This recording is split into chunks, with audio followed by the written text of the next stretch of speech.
This is a 2007 Kia Spectra. This video also applies to 2004 through 2009.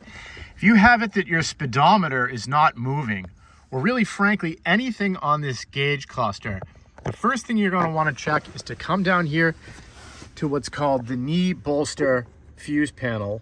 Pull this off. There's your fuse panel. You have a handy chart there as well as a wrench, a little pair of tweezers rather, to take the fuses out. And for the gauge cluster, I've already taken the liberty to look it up for you. You can see that it is, whoops, this is upside down.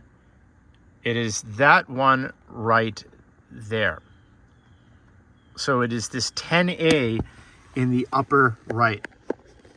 Let me just get a good focus on this for you. So if your speedometer is not working, you're going to check this fuse here. I'm going to put an affiliate link in the description of this video to buy generic automotive fuses like this. You'll be able to replace anything burnt out.